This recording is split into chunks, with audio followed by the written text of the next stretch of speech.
नमस्कार.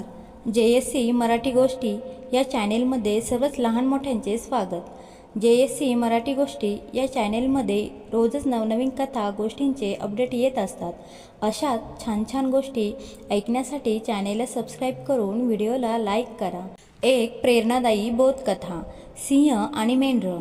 एकेकाळी एका जंगलात एक सिंह राहत होता. तो जंगलाचा राजा होता, शक्तिमान आणि सर्वांमध्ये भय पसरवणारा. एकदा तो शिकारीला निघाला, पण चुकून तो एका सापळ्यात अडकला आणि गंभीर जखमी झाला. त्याच्या दुखापतीमुळे तो फार दूर जाऊ शकला नाही आणि एका उंच पर्वतावरच्या गुहेत आश्रय घेतला. जखमी झालेला सिंह तेथे काही दिवस विश्रांती घेत होता. एके दिवशी त्याच्या गुहेजवळून एक मेंढरांचा कळप जात होता. त्या कळपातील एक लहान मेंढर सिंहाच्या गुहेकडे आकर्षित झाले. उत्सुकतेने ते त्या गुहेत शिरले आणि तेथे सिंहाला पाहून दचकले. सिंहाने त्या लहान मेंढराला पाहिलं आणि एक विचित्र भावना त्याच्या मनात निर्माण झाली. हे छोटं प्राणी किती निश्चित आणि आनंदी दिसतंय. सिंहाने मनात विचार केला, याला माझ्यापासून काहीच भीती नाही. सिंहाने त्या लहान मेंढराला हाक मारली, तू इतका निर्भय कसा? मी जंगलाचा राजा आहे आणि माझ्यापासून सर्व प्राणी घाबरतात. लहान मेंढराने निरागसतेने उत्तर दिलं, मला माहिती नव्हतं की तू सिंह आहेस. मला फक्त तुझं अस्तित्व जाणवलं आणि तू मला काही त्रास देणार नाहीस असं वाटलं. सिंहाने हसत उत्तर दिलं, तू खरं सांगितलंस. मी तुला काहीही त्रास देणार नाही. पण तुला माहिती आहे का की या जंगलात सर्व प्राणी माझ्यापासून घाबरून असतात?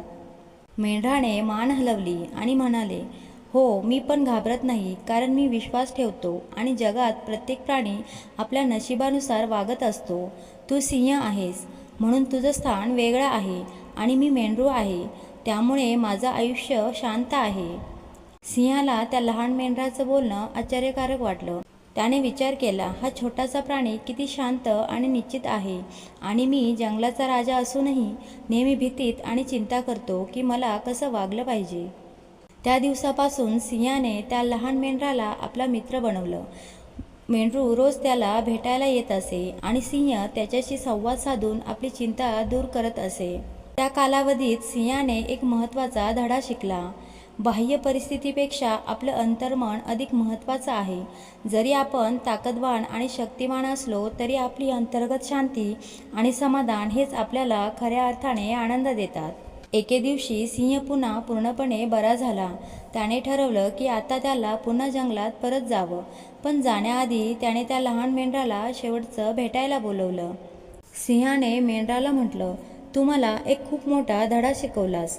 शक्ती, सत्ता आणि स्थान यापेक्षा मनाची शांती आणि आत्मसन्मान महत्त्वाचं असतं.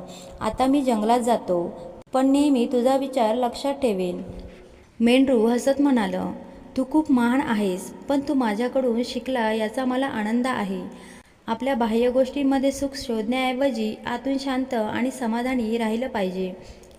सिंह त्या शब्दावर हसला आणि त्या लहान मेंढराचा आभार मानून जंगलात परत गेला. कथेचा बोध. या कथेचा बोध असा आहे की जीवनात आपल्याकडे कितीही शक्ती, पैसा किंवा मान असेल, खऱ्या अर्थाने आनंदी आणि समाधानी असण्याचं रहस्य आपल्या मनात असतं. आपली बाह्य परिस्थिती किती प्रतिकूल असली तरी आपल्याला अंतर्मनाची शांतता मिळाली तर आपलं जीवन सुखी होऊ शकतं. जीवनात संघर्ष, चढउतार आणि आव्हानं येत राहतात, मात्र आपण त्या परिस्थितीतही आपली मनशांती टिकवू शकलो तर कोणताही संघर्ष आपल्याला हरवू शकत नाही.